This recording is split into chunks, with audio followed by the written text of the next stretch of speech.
Everybody, welcome to Comic Book Club. I'm Justin. I'm Alex. I'm Pete. Oh, we never know who goes next. We don't know. No, We go in the middle. What's going on? We'll learn, live and learn. There's a brand new Batman in town. We have 3 comics to talk about today. We have Detective Comics number 874. We have Spider-Man number 655 and New York 5 number 2. Let's kick it off by talking about Detective Comics. Oh, okay. I don't know what's going on. You have a very weird rhythm. I mean, it's just. I don't think that's true. It's almost like you're hungover or something. I'm a Jamaican drummer. I have great rhythm. Oh, okay. All right. Batman Comics, Batman Detective. Yeah, Pete. I think that was Pete's pick. This was unbelievable. First off, the artwork is fantastic. Really tense moments. Francesco Francavilla. Yeah, that's amazing. And Scott Snyder is writing this thing. This was his Scott baby. Snyder. This was his baby. It was his idea. So Jock. And Jock! This is getting annoying fast. Anyways, this is an amazing story. I love it. You have 2 people sitting at a table, and it is really tense. And I just thought, normally when I read a comic like this, I'm like, I want action. But this was just really well done, very fantastic, very tense conversation. Dramatic action. Yeah, I find the idea of tables in general and people sitting at them always tense. Yeah, I know, exactly. Right now, there's tension flying across between you two, me, There's into no the table. camera lens, huh? Well, I mean, But you can imagine what a it table feels would be like there's a table here. That's what I'm saying. There's a table in the room that no one's talking about. I also... Chekhov actually said that if you introduce a table in the first act, you have to sit at that table in the third act. Yeah, it's true. That's why there's so much standing in the first act of these shows.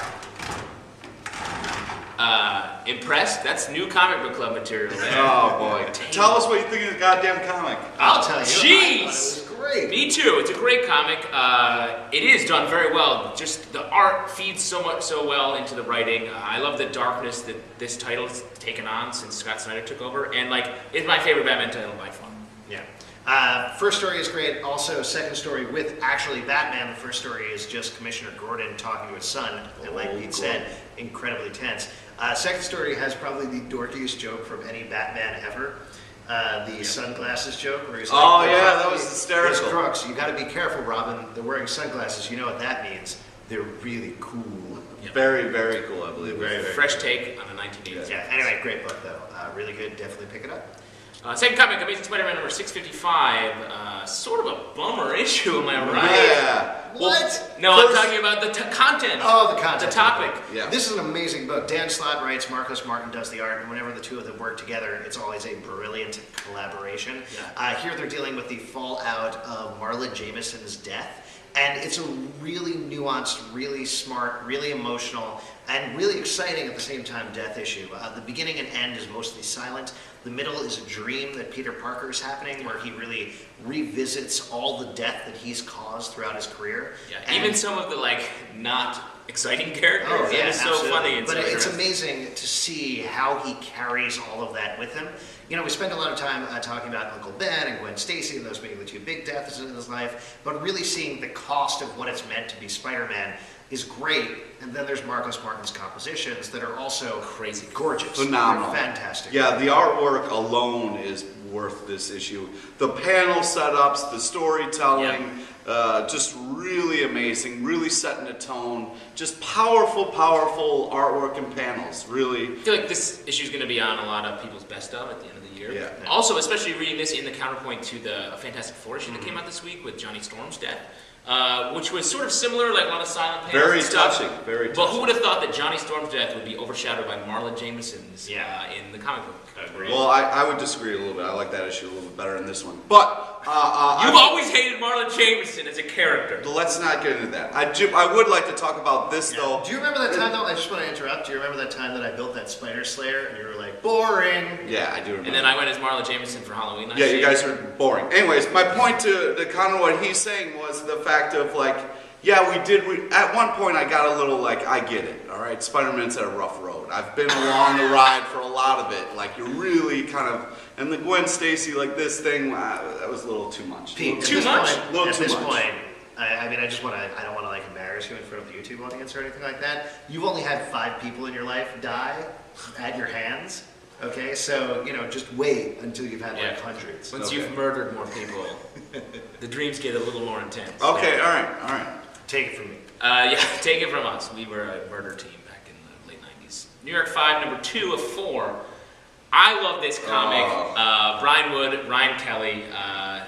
Great comic. 4 girls in New York, getting it done. A lot of relationship stuff. The art's great. Oh, okay. For FOUR, not FOR. No, it's not 4 girls, because I'm a boy. It's for everyone. Are you? Huh? I am a boy. Yeah.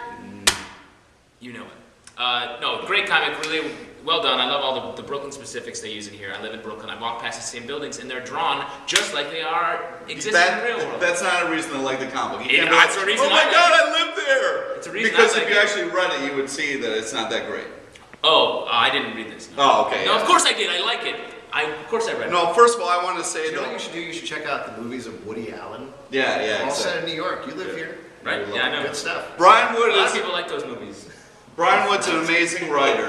I don't want to take anything. I just Ants? not specifically like this project. Not technically a Woody Allen movie. Guys, Few would consider that a Woody Allen movie. I'm an ant.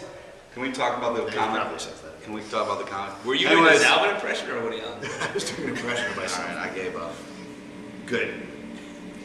If you have any questions, you can write us at comicbookclublive@gmail.com, Twitter, Comic Book Live. Hey, we do a live show. Pete, you want to tell them about it? Yeah, it's awesome. Check it out. All right, every Tuesday night at 8 p.m. We're actually in that venue right now. We're about to do our live show in about, at this point, half an hour. I Yeah, think. we're counting it down. So every Tuesday you can come, you can watch it live. You can also, if you can't make it to New York, watch it online at bit.ly/CBC Live.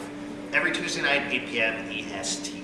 And just one last thing, it's great that the last comic we talked about got a 3 thumbs up from the comic book club. See you later!